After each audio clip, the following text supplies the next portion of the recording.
Hey, Shalom, men. Praise Yahweh. If everybody go ahead and stand, we'll open in prayer.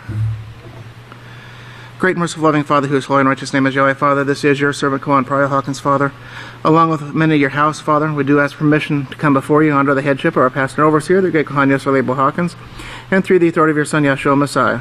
And once again, Father Yahweh, we do come before you, and we do thank you, Father Yahweh, for this great blessing, this additional opportunity of learning, Father Yahweh, that you've blessed us with. And we pray, Father Yahweh, that we can come to a better understanding of your plan, Father Yahweh, and your plan for us, and the things, Father Yahweh, that we need to do in order to fully qualify, Father, to be a part of this great kingdom. And we do love you, Father Yahweh. We do praise you and thank you. And we do ask these things in the name of your Son, Yahshua Messiah. Hallelujah, Yahweh. Praise Yahweh. Everybody, please go ahead and be seated. And we will continue on in the book. There is someone out there. And I believe we left off on page 126 last time. Bottom of page 126. And you got to remember what we're covering. You know, we're covering, especially here in this, you know, in this chapter here, the incredible potential of the human mind, and just how the human brain is, you know, how it's put together, and the amount of memory capability, and just the, you know, it just boggles the imagination to think of the being that actually designed this, and how he designed it, and allowed it to come together, and actually put it together. Now, one of the things that we covered early on, remember how fast that the neurons are transmitting their signals. You remember how fast that they're transferring? The thoughts are being formed and transferred through the brain. Anybody remember how fast that's going? 7,250,000,000 novels a second. Well, we'll put it easy. The easy way to remember it is the speed of light. That's how fast that these things are moving around, and the ability to actually store the information. Anybody remember? Anybody have any idea about about the storage capacity of the human brain? It far outweighs anything that any computer that mankind can possibly even think about putting together. Just kind of reviewing here, it says there's it says the subconscious mind. Pastor was talking about the subconscious mind, and he says our subconscious mind gets the ability to store or remember, and he puts it in terms of bits of information, and this is very similar to exactly the way computers are designed and how they operate. But actually, he puts it in bytes of information, and it's 280 quintillion bytes of information. And it's something that when something enters into the subconscious mind, it stays there.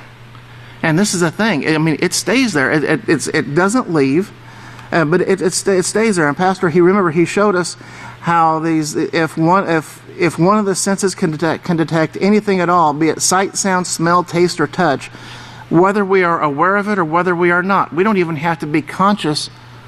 We don't even have to realize that we're taking it in. The mind catches it all and holds on to all of it.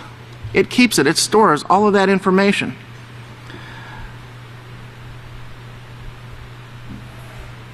And he also, Pastor, he showed here. He also showed about the processing speed. Everybody in today's electronics and gadgetry focused world, thinks about processing speed. Well, about who's got the fastest processor? Well, Yahweh's got the fastest processor, and He's given each and every one of us that ability. He's given each and every one of us the fastest processor that has ever been developed. And Pastor shows, he shows the human mind is capable of processing the equivalent of 17,500 250-page novels every second. Okay? 17,500 books. Each one of those books, 250 pages thick, And that processing can take place every second.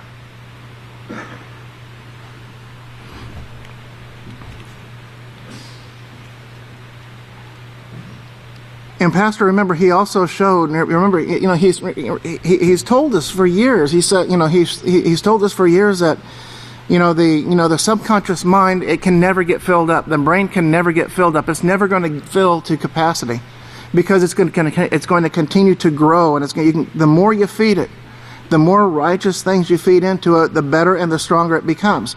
In fact, he says there is no limit to the amount of information that can be stored in the subconscious mind.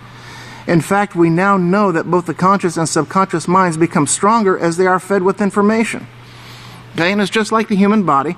The human body becomes stronger when it's fed with nutrients, right? When it's fed with food. But what takes place if you fuel your human body, if you fuel the body with junk food? Is it going to operate at peak performance? Or is there going to be problems? What if we're feeding it unclean food? Is it going to operate properly or not? Well, no, it's not going to operate properly. Matter of fact, it's going to start breaking down. It's going to start having problems. Well, and this is the same thing that takes place with the mind, with the brain, with the subconscious mind, the conscious mind and the subconscious mind, with what we choose to fill it with. If we choose to fill it with righteousness, the human mind feeds on this information. It expands but not in size. Pastor shows here, he says, but it expands in viability. I want to read this here. It says, unlike the human brain, which is fed with physical food by the blood, which carries oxygen and nutrients, the conscious and the subconscious mind is fed with hyperphysical food, knowledge, thoughts, emotions, and feelings. Think about the Peaceful Solution Character Education Program and what it is that and how self-control works into this. Self-control. Remember, the self-control, because thoughts lead to feelings and emotions, and those emotions are going to lead to actions, and those actions are going to lead to either consequences or rewards, right?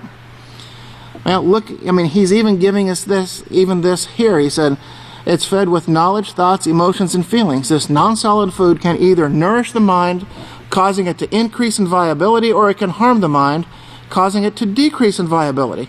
If the mind is fed with nourishing food, such as love and joy, it will bring nourishment to the whole body. But if the mind is fed with harmful food, such as hate or anger, it will bring sickness to the whole body. Okay, viable. It's viability. When it's fed righteousness, it increases in viability. And that word viable means capable of living. It means growing and developing. So when it's fed these righteous things, these righteous thoughts, when we put the righteousness into it, it grows, it develops its ability to properly work and function. It's able to take root and grow when it's fed these things. It's workable and likely to survive or have a real meaning. There's so much more to, we've got to realize what we are doing here in Yahweh's house. We are striving to qualify for a position in the kingdom of Yahweh. We are having to put down the carnal thoughts, the carnal lust, the carnal mind. We're having to put that down, and we're having to, many times, we wrestle daily with the carnal mind. We wrestle daily, in our studies and finding time to studies, or maybe sometimes our minds are we're just too tired, and it would be easier to flip on the TV. But what are we allowing to enter into that mind? What are we fueling it with? Is that going to be beneficial to us? Those type of things, that foolishness that's out there, it's not beneficial at all. And on page 123, Exploring the Subconscious Mind, Experiments and Case Studies. And we started these last week, and I just want to rehearse a couple of things here. He says, we've seen the subconscious mind is a very powerful machine, capable of processing, 100 million, 70 billion? Was that 70 billion bits of information every second? 70 billion bits of information every second. It may seem as though we forget most of that information, but the fact is, it's only forgotten to our conscious mind. We may not be able to, it may not be readily available for us to remember, but it is stored in the subconscious mind. And it says all the information that has been fed into our minds is safely stored away and inaccessible to us at this time. The things, Pastor has read many times. He says, if you take a look at a page, you just take a look at a page and you glance at that page and you turn. You look at all the words on that page and you turn. All of those things, everything that you've seen has actually been stored in the subconscious mind. But we don't have the ability to actively recall it. And there's a reason for that, and we'll get into that here in just a few minutes here. This is only in rare cases, he says, and then even only in minute amounts is the hidden power, the knowledge or bits of information stored within our subconscious mind, has it been unleashed. And there's been experiments that have been done. And there was an experiment here where people were told to look at this pattern on the screen, remember? And behind this pattern was text that was flashing on the screen. Well, the people, because they were concentrating on the pattern, the 3D pattern, they didn't notice the text, but the subconscious mind picked up the text. And then they were given a test. They were told to answer multiple choice questions. And the results were, if I remember correctly, I think the individual that did this, he got 70% of those answers right, without ever having been exposed to that knowledge before, other than what was just flashed on the screen. Remember, there was a child. Remember, he suffered a head injury, and he had the ability to take a look at an animal. He could look at an animal, and then he could go home, and then he could recreate that animal in sculpture in anywhere from 30 to 45 minutes in exacting detail. I mean, down to the minutest detail, it was there, having only seen that animal one time. We've seen where there was an instance here of an individual who was blind, but their sense of hearing was so acute. And this individual was able to, I don't know if it's a he or not, yes, this individual was actually able to recall and recite word for word a narration of a sporting event that he had heard several years earlier. Not only word for word, not only get the words right, but it was also the timing between the words and the actual fluctuation of the announcers' voices as well. From several years, from years prior. Exploring the subconscious mind, experiments and case studies of the paranormal. Now, a pastor writes here, he says, there have been incidents in our time which demonstrate the power of the subconscious mind, in fact, reaches beyond the confines of the human body. There is a growing collection of case files containing the accounts of these events when they occurred and the subsequent investigations. According to Parapsychology, the Controversial Science, a book that deals with the study of the paranormal, psychic phenomena are divided into a number of manifestations, and the divisions between some of them is not always clear. And so they talked about experiments that were done, extrasensory perception, or ESP. The ability, it says here, the ESP refers to the apparent ability of the human being to acquire information without using ordinary senses of the body and without depending on logical inference. The extra simply means outside of the sensory channels, at least as we, and the author here says, at least as we understand them today. There are many, many, many things that we don't understand, that science doesn't have a clue about the human body. And just because they don't understand them, or something that takes place that they can't wrap their mind around, so to speak, or they can't logically explain, that's where these things come from. We see bits and pieces of these. Telepathy refers mind-to-mind contact wherein a person seems to acquire information directly from another's mind without the mediation of the senses.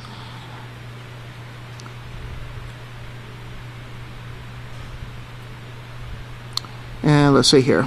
And there was another one here. Psychokinesis is the apparent ability of the human being to affect objects, events, or even people around him without using the usual intervention with them or by the muscular system. properly referred to as mind over matter. It can often refer to such things as self-healing and placebo effects in medicine, which are not part of parapsychology. There was an instance here, a case study. The following are some examples featured in these programs here. There were television programs which presented the manifestation of the powers of the subconscious mind. And in some instances, you've had people that, for whatever reason, have had maybe a single cell of their subconscious mind open due to some type of injury, some type of accident, whatever. But it kind of gives you a glimpse, just a little, a brief look at what the subconscious mind is capable of. And there is one experiment here that was in mental telepathy that was done in Russia, where let me see here.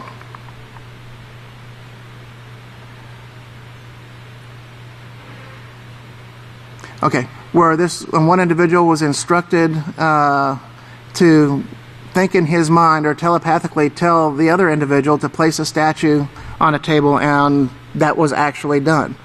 Now, there was another experiment where they were separated by 10 floors, although in the same building. One of them were told to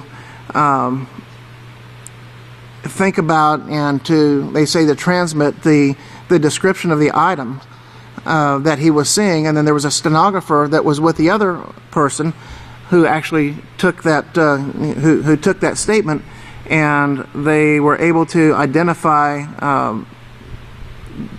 It says later this individual was able to identify the object that he had just described. So, that description and stuff, there was some type of communication there.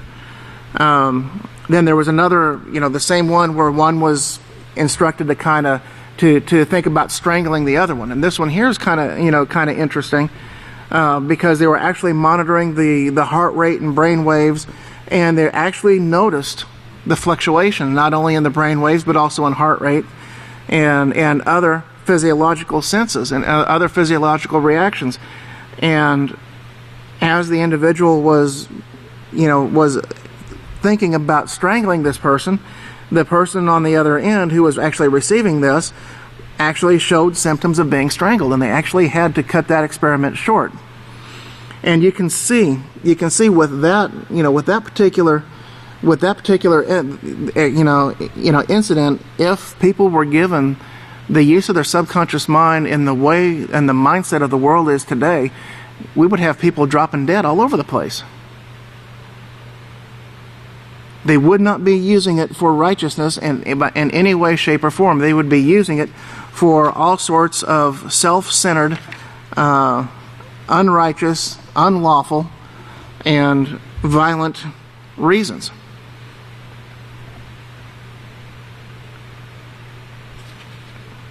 This article continued to show, it says, we have demonstrated that telepathy exists even though our subjects don't show it every time we test them. Most probably, they said, every person is capable of this, but nature or some unknown power is holding it back from us at this time. So the question has become, how can we find what nature has hidden? Or in this case, Yahweh has actually hidden this and kept this from the people. Let me see, there was another one here that was... Okay, on page 128, it says Karapov, and it's interesting how a lot of these seem to have to do with the Russians. But Karapov and, I can't even pronounce that one, Korachony. It's a Caloosa city in the Philippines was a site of the World Championship chess match and an experiment in psychic mind control. Dr. Vladimir Zucker, KGB parapsychologist, was the top aide backing Karapov. It says Korachony believes that Zucker aided Karapov by influencing Korachony to make wrong moves in the match. He ultimately lost the match by conceding defeat. Okay, U.S. intelligence reports reveal that the Soviet Union was deeply involved in the study of psychic power for use in tipping the balance in wartime situations. You see how mankind would use that? This is a great example of the way mankind would use the power of the subconscious mind if he had full use of it at this time.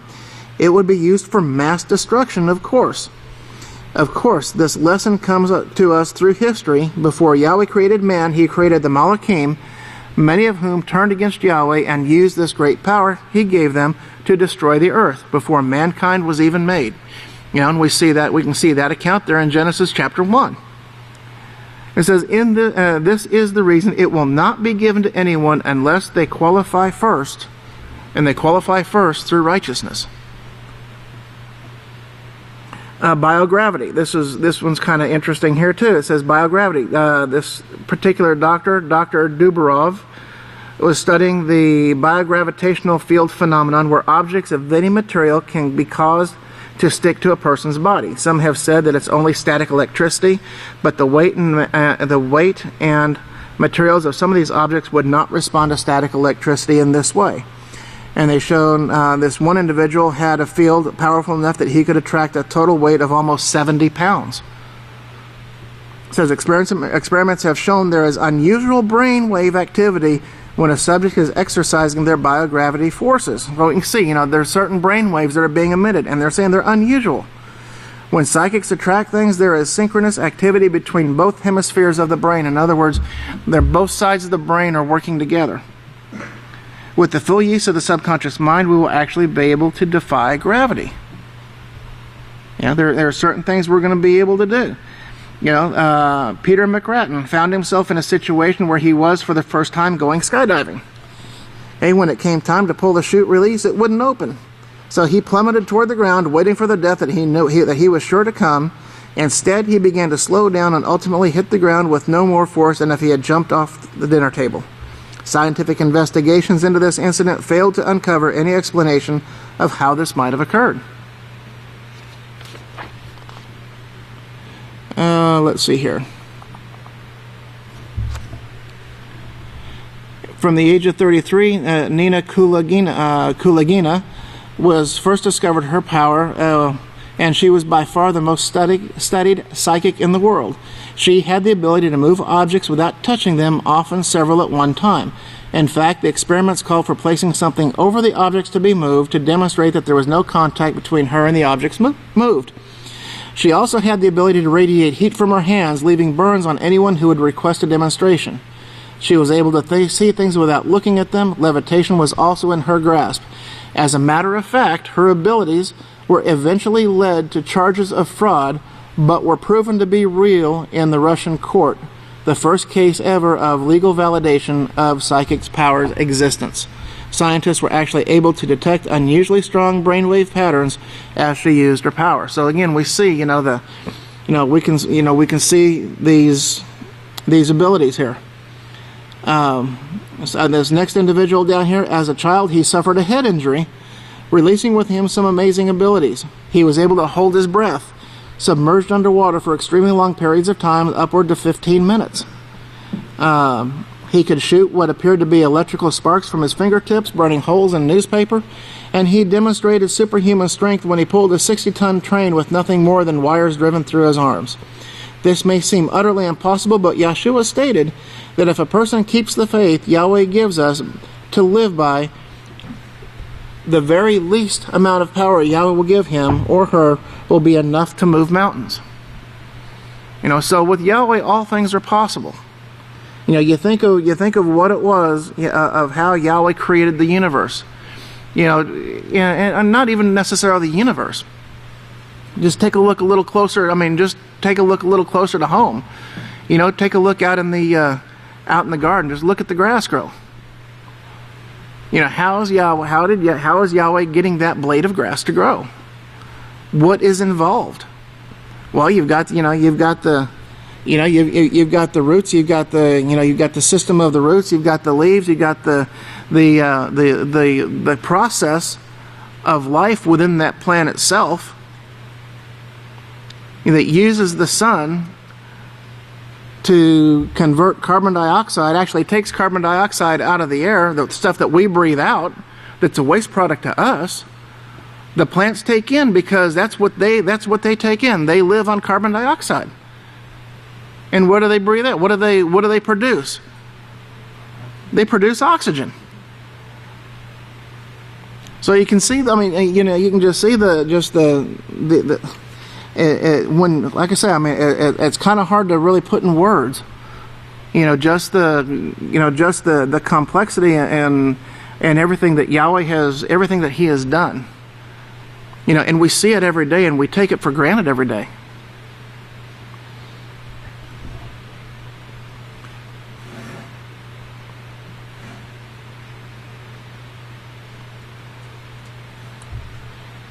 But there was an individual here who had the ability to heal people. Oh, another one that Pastor has talked about is he's talked about instantaneous travel. Remember, he's talked about that. So we're going to be on one side of the universe, and it's going to become time for Sabbath. Okay, everybody's going to be here. Well, the instantaneous travel from point A to point B. An example of that in Eureka, California. A woman and her daughter were in their home when a door in a wall opens up. And the young daughter starts to approach the door, and the mom rushes over to stop her from getting too close, and they both accidentally go through it, and then they find themselves in a college dormitory in Toronto, Canada. From Eureka, California to Toronto, Canada. And then the next instant they're both there, and there was no known explanation of how they got there. The subsequent investigation by the Office of Scientific Investigation and Research turned up no logical reason for that. They couldn't see any reason for it. After 2 weeks, the on-site investigation was stopped, with periodic contact being made, but after 2 months and a 2-week period of no contact at all, the site was revisited and the entire house was missing, and none of the neighbors said they saw or heard anything. Okay, and Pastor shows, it says, instant travel is another example of the great power of the subconscious mind. With the full use of it, one can travel 100 yards or 100 trillion light years away in a second. You know, the ability to heal people. Alexei, this individual by the name of Alexei, had the ability to heal people by laying his hands on them, and he has successfully been able to transfer some of his own power to the sick person.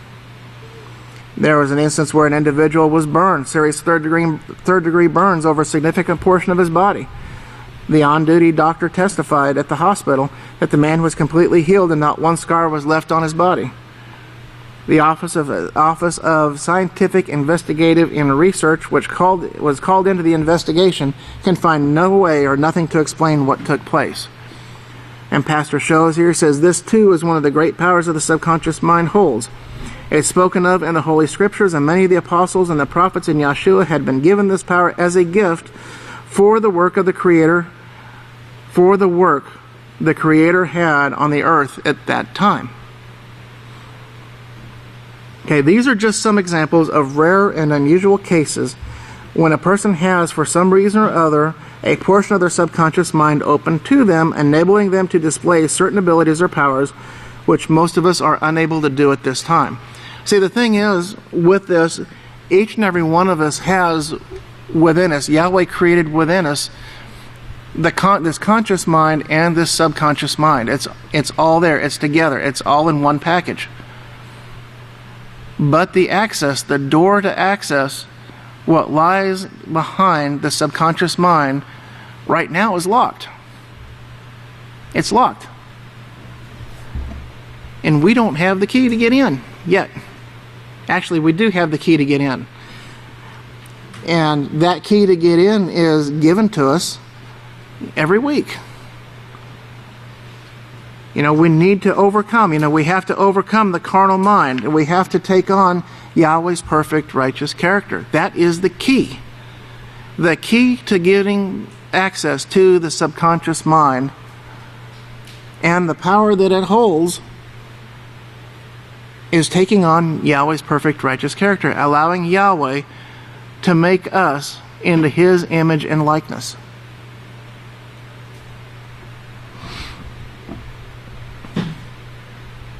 It says, it seems that in nearly every one of these cases, the individuals experienced some kind of accident. This opened up access to a small portion of the subconscious mind, where the great power and vast knowledge is stored. These individuals were then able to accomplish superhuman feats. Think of the power one will have when the full use of that subconscious mind is granted by Yahweh. And that's the thing to remember too, with these incidents that we looked at, that's only a very, very, very small portion. The tip of the iceberg, so to speak. But without use of this power, mankind is limited.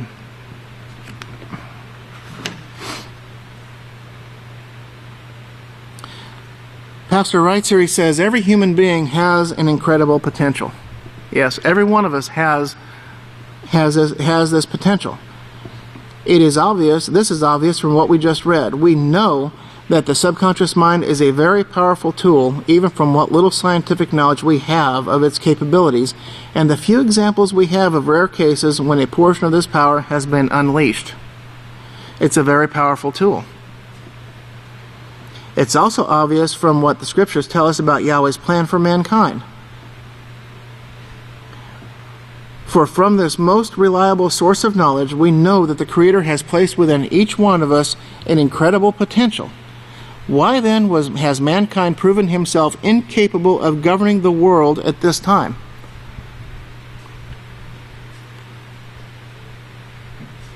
It's obvious, especially with mankind's 6,000 years of recorded history as his witness, that he is not capable of governing himself or others without bringing harm and suffering.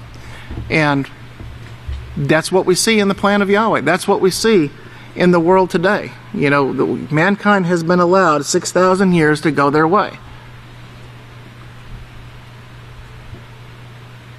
It says, no man has ever shown much competence for governing any nations with governments, of the people and by the people. In spite of even the best intentions for achieving peace, the result has always led to more conflict and war. And this is the way it's been ever since mankind rejected Yahweh and his government. It started with the institution, institutes of Cain. The way that Cain started, the way that Cain followed, the way of Cain. Remember, continual vengeance and retaliation. That is the way of Cain. That is the mark of Cain. The mark of Cain is this vengeance and retaliation and continual war. And it's been that way for nearly 6,000 years. In 1 Samuel 8, 1 through 9, but when Samuel became old, and he made his sons judges over Israel, the name of his firstborn was Yael, Yahweh is strength, and the name of his second was Abiah. Yahweh is my father, and they judged in Beersheba. But his sons did not walk in his ways. And they sought dishonest gain. They took bribes, and they perverted justice. They rejected the sons of Samuel. They were not following in their father's footsteps. They were not keeping the laws of Yahweh. They were not judging in those ways. Then all of the elders of Israel gathered together and approached Samuel when he was at Ramah, saying to him, you are old, and your sons do not walk in your ways. See, they're saying, Samuel, your time's about done. You're getting too old for this job. And you know what, Samuel? Your sons are rebelling. They're not walking in the ways that you taught them. They're not judging like you would judge. So appoint us a king to judge us, just like all of the other nations.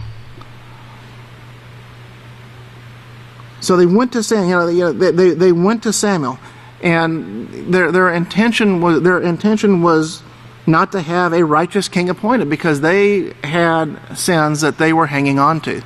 They had things that they were doing that they didn't want to give up. They were looking for a reason. They were looking for an excuse not to follow Yahweh. And they had it. They found it. Or so they think they found it. It says, you are old, and your sons do not walk in your ways. Therefore appoint a king to us, a king to judge us, just like all the other nations. But these things displeased Samuel, especially when they said, give us a king to judge us. If their minds had been right, think about it. If the elders, when they approached Samuel at that time, if their mind had been right, if their heart had been in the right place, they would have said, Samuel, you're getting old, and your sons, they're not walking in your way. They're not judging according to Yahweh's righteous judgments. We need you to appoint judges that are going to uphold and guide us in every word that proceeds out of the mouth of Yahweh. That's what we want. That's what they should have done. But they didn't do that. Notice they didn't do that. That wasn't in their mind. But this pleased Samuel, and Yahweh answered Samuel and said, "Listen to all of the words of the people speak to you, for they have not rejected you.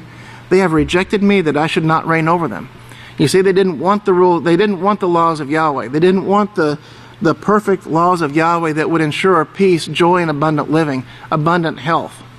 They didn't want those ruling over them because because of the deception of sin. It was because of the deception of what they saw in the other nations. Remember, sin is made to appear desirable.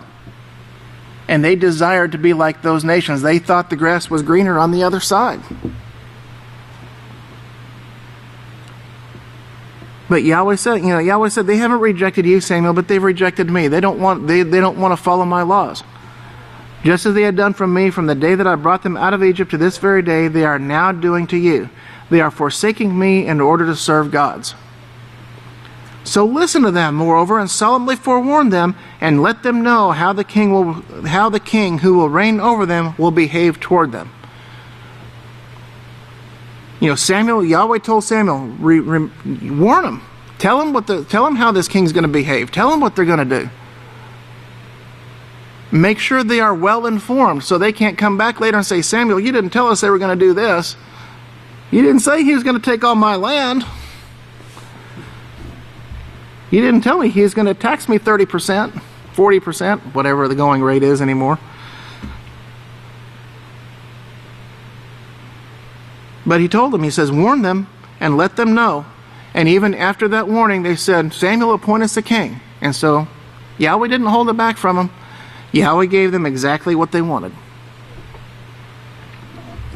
But Pastor shows here, he says, there is one time in human history wherein a nation achieved and enjoyed peace for any length of time. And this was during the reign of King Solomon. So we have, yes, we have a 6,000 year period of history, where we've seen the rejection of the laws of Yahweh. We see the sickness and the disease. We see all of these things in the wars, the continual wars and all of the vengeance and the retaliation that's going on. But there was a time period that we can look at, and it's recorded in the scriptures that we can see, and it was during the reign of Solomon. And Solomon governed the nation of Israel according to Yahweh's 613 righteous laws, and the scriptures themselves show Yahweh gave them peace on every side. The blessings that come from the following of these laws. This is not to say that Yahweh gave Solomon some kind of special power which softened the enemy's heart. You heard pastors say, hocus pocus diddly docus. There wasn't a magic wand or a magic waving of the hands or anything like that to bring this about. What Yahweh did was give Moshe 613 laws of peace to live by, and then commanded him to teach these laws to the children of Israel. But many rebelled, so Yahweh led Moshe and the children of Israel out of Egypt through the wilderness for 40 years until all of the rebels died. The rebels were purged out, and those who remained remained faithful to the laws of Yahweh and to the house of Yahweh. Then King David took a nation of believers after they had been trained in the 613 laws of peace. Being a man who followed Yahweh's laws, King David trained the nation of Israel in the 613 laws of peace. You see how long this is taking? This is taking place over a time period, and it's a process. It's the exact same process that this house and each and every one of us in this house is going through at this time. It says, but being a man that followed Yahweh's laws, David trained the nation of Israel in the 613 laws of peace. When King Solomon took the reign of Israel, it was under the guidance of the priests of Yahweh who were loyal to the house of Yahweh and the laws of Yahweh. In keeping the 613 laws of Yahweh, Solomon guided the nation of Israel into the peace that Yahweh's laws bring. You see, this is exactly what's going to take place in these last days. We're being trained. Each and every one of us here is being trained in the laws of Yahweh. We're being trained in the Peaceful Solution Character Education Program, which is the laws of Yahweh, which is Yahweh's very character. And we're going to take that information, we're going to take those, and we're going to teach others to do the same.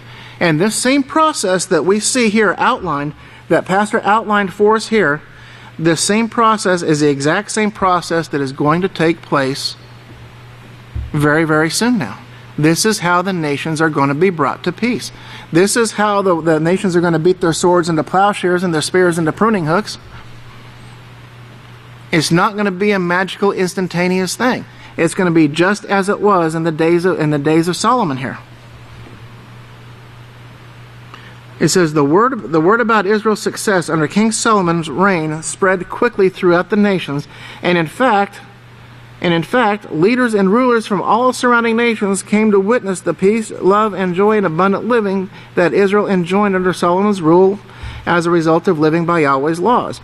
Yahweh inspired this historical account to be recorded for all to read in 1 Kings 10:1-9.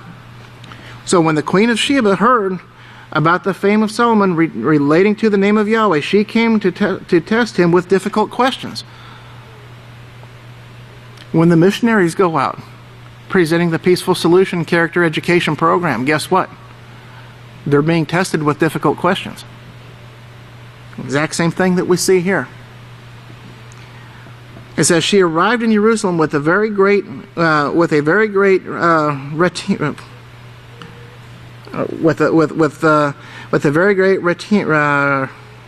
retinue, I guess, and with camels that carried spices, very much gold and precious stones.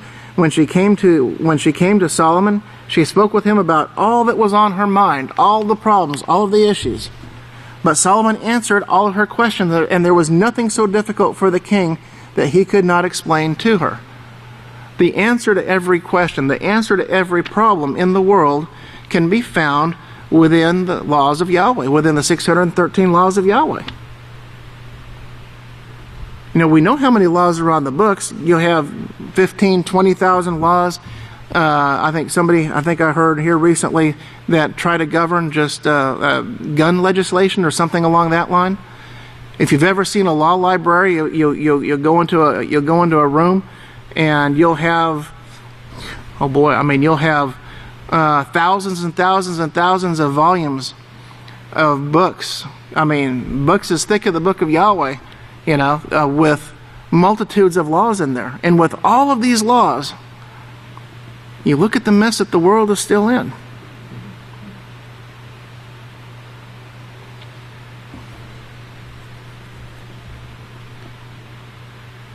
But yet, take a look at this comparison. If you think about it, you take a look at a law book. Take a look at, if you've ever seen a law library, take a look at if you can find a picture of a law library, just take a look at the hundreds and hundreds and hundreds of volumes that are on. With all of those laws that are there, they cannot solve a single problem. Now, take your book of Yahweh. Go to the first chapter of Genesis. Mark it. Grab that in your finger. Go to the last chapter of Deuteronomy. Flip over there, grab it, and look at the thickness of what's written there. That is what's going to solve all the world's problems. See, the world and all of their infinite wisdom that they have, in their self-appointed wisdom that they have, they've rejected the very simple things that are going to solve all their problems. But yet the world is being allowed to experience these things because they have to experience it firsthand. We're striving to come out of this world. Each and every one of us, we struggle every day. I don't think there's a man, woman, or there's not a man or woman in this congregation that doesn't struggle with something from day to day.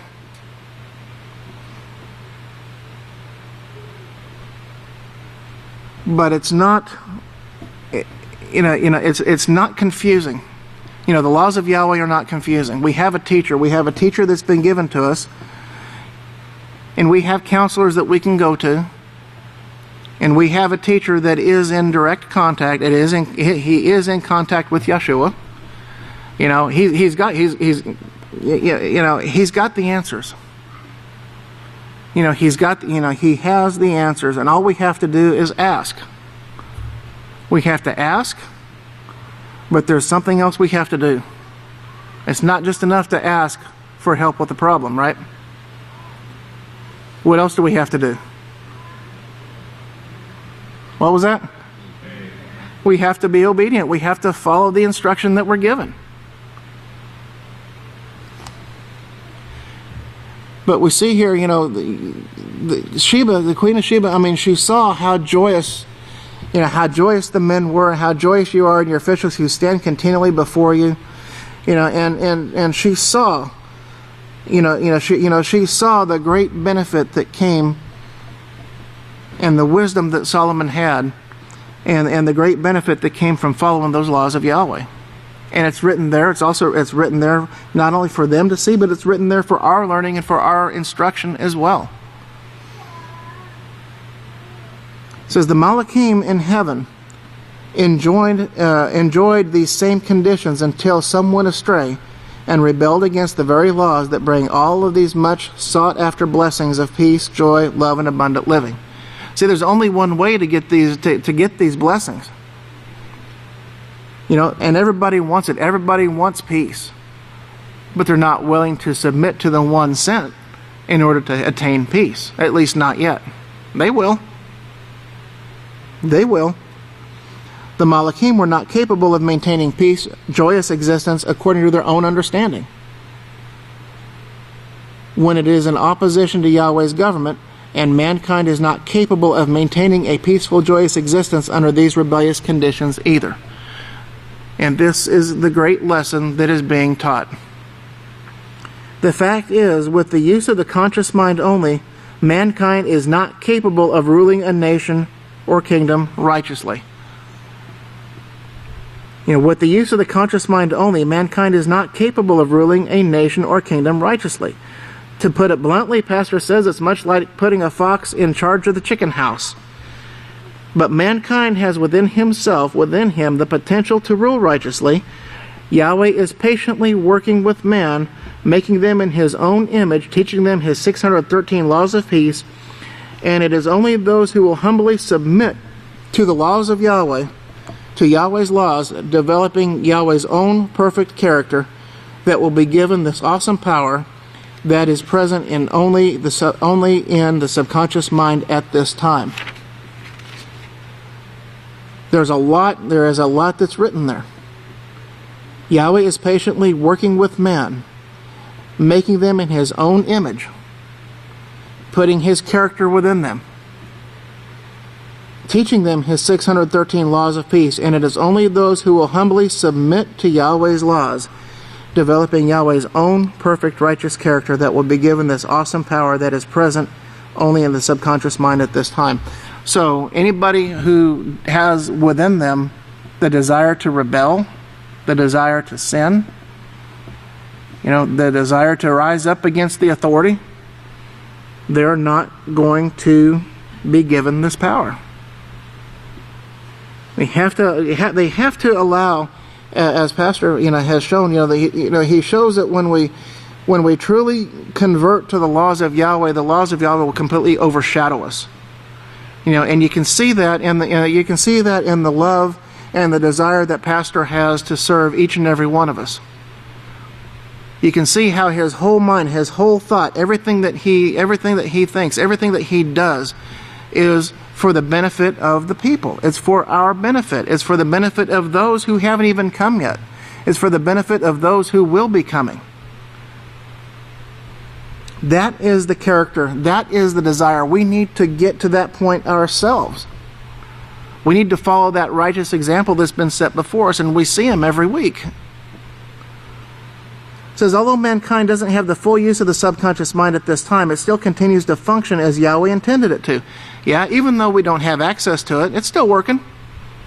It's still gathering information. It's still being fed. It's still storing stuff up.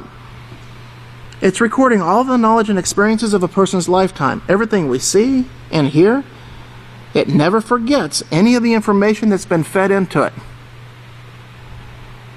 It never forgets. And Pastor has this here. He has this in bold. He says it never forgets any of the information that has been fed into it. It's recording all the knowledge, all the experiences of a person's lifetime, every thought, every action, every desire. It's all being stored. To me, that kind of jumps out like a warning, big old warning sign, big old red flag. That says, you better be careful with what you're putting in your mind. We need to be careful with what we allow to come in to our mind, because you've heard the computer expression, garbage in, garbage out. If you put a bunch of gibberish in, if you're typing on a computer and you say, okay, I'm just gonna hit these 15, 30, 40 random keys, just la da da da da da da. Okay, well, I'm just typing randomly gibberish on the computer, and on my screen it's just reflecting exactly what I put into it. I typed garbage in on the keyboard. I'm looking up there. Yep, it's exactly what I put into it. Garbage. Now, if I sit down and I carefully type, it doesn't matter. Doesn't matter what if I carefully type this chapter out of this book and I look up, and that chapter is right there. Okay. Yep, that wasn't garbage. That was neat. That was orderly. That was beneficial, because what I put in wasn't garbage. And I mean, you can kind of see what we're getting at. You can actually go back and you can read, and you get the benefit of what was put there. It's recorded. But the thing is, this subconscious mind, it doesn't forget. And Pastor shows it. He says it's like a supercomputer, billions of times greater than what man has invented in both capacity and ability, and it's right inside our heads. We carry it around with us every day. Yahweh has this kind of mind. Remember, He created mankind in His own image, and He has the full use of it. This is how He's able to retain the amount of knowledge needed to create mankind or the billions of other things He has created in the universe. Now think about that. I can't remember a list of phone numbers. I've got to rely on, I gotta take a look at my phone book here, because I can't remember these 20 or 30 phone numbers. I have a hard time remembering that. But yet Yahweh, you look at what Yahweh has done. You look at what Yahweh has done with the creation of mankind, of the human body. Think about how well the human body works together. Everything in the human body works perfectly in sync. It works perfectly together. You think about the plants, you think about the animals, you think about just the rotation of the earth. The earth has a set rotation, a little under 24 hours a day, and it makes one complete revolution. It has a certain path that it follows through the solar system. And it's set in a perfect spot. It's set in the perfect spot. If we're any further away from the sun, we'd freeze. If we're any closer, we'd burn up. It's right in the perfect spot, right where it needs to be. And He planned that in His mind, in that subconscious mind. Not only the earth, everything that's in the heavens, everything that's on the earth, everything that's on it, in it, the microorganisms that are in the air, they're in the water.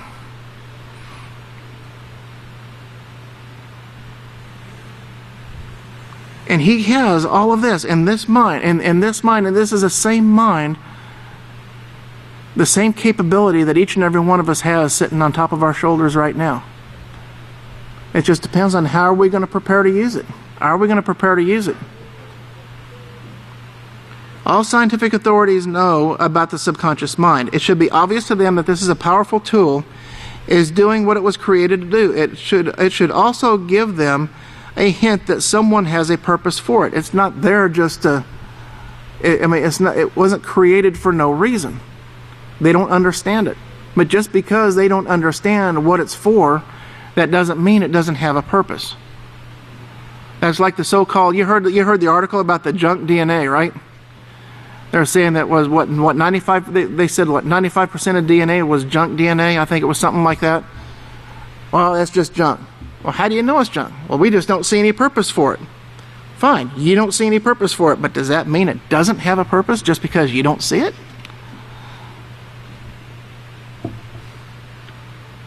But there is a purpose. Yahweh didn't create it for nothing. He isn't going to create something that doesn't have a purpose. Everything He created is for the benefit of mankind. Be it in the heavens and the earth and out in the, in the furthest reaches of the galaxies, it's all for the benefit of mankind, all for the benefit. In the history of mankind, let me see here. And that someone has set a time. It says it should be given to them. It should give them a hint that someone has a purpose for it, and that someone has a set time when He intends to let it be used by beings to whom He will give them permission to do so.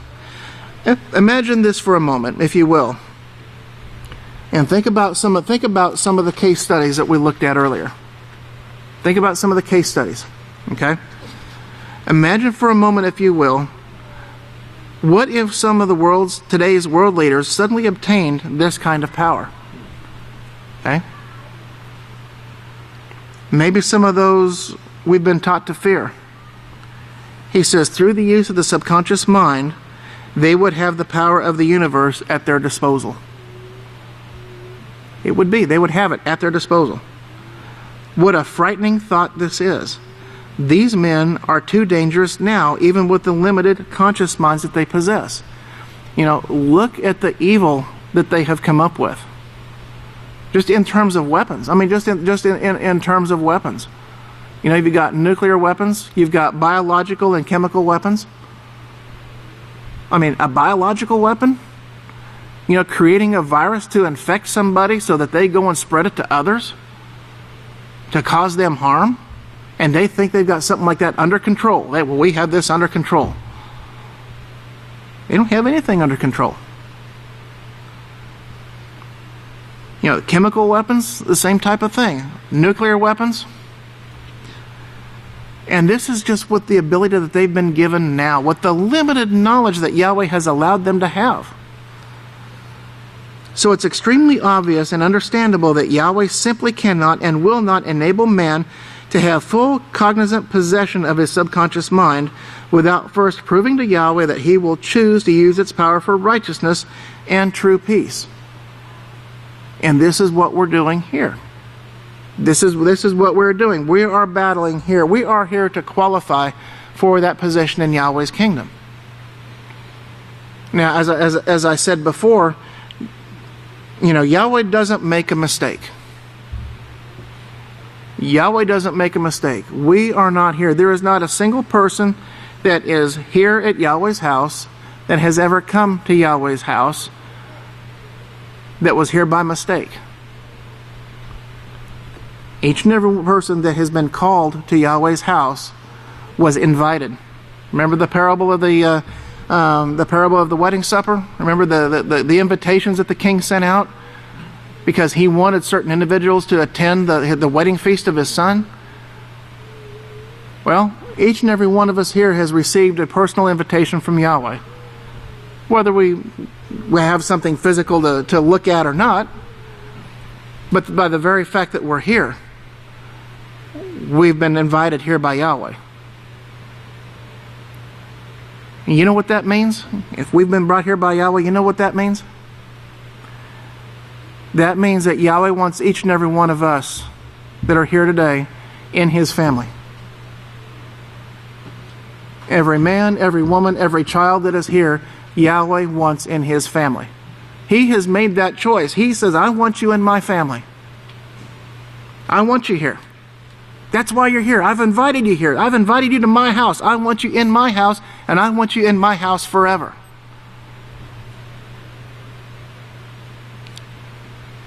But the choice on whether we remain in this house is now in our court, isn't it? That ball is we've got that ball. The ball is in our court now. So what are we going to do? How are we going to feed our conscious mind? How are we going to feed our subconscious mind? And Yahweh willing, everybody here has the mindset, and obviously everybody here attending class truly desires.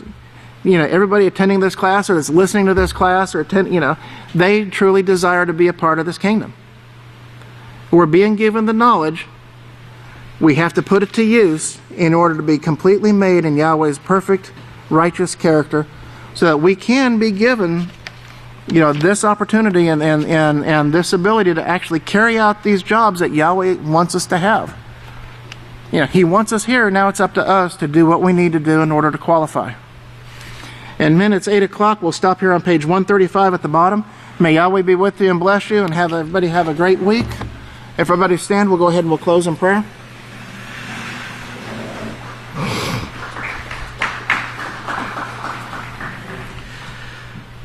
Great and merciful loving Father Yahweh, once again, this is your servant, Kohan Prior Hawkins, Father, along with all the men of your house, asking permission to come before you under the headship of our pastor and overseer, the great Kohan Yisrayl Hawkins, and through the authority of your Son, Yahshua Messiah. And once again, Father, we do come before you. We do praise you and thank you for everything you've given to us, Father, for the great blessing and the opportunity to be a part of this house and a part of this great and awesome work in these last days.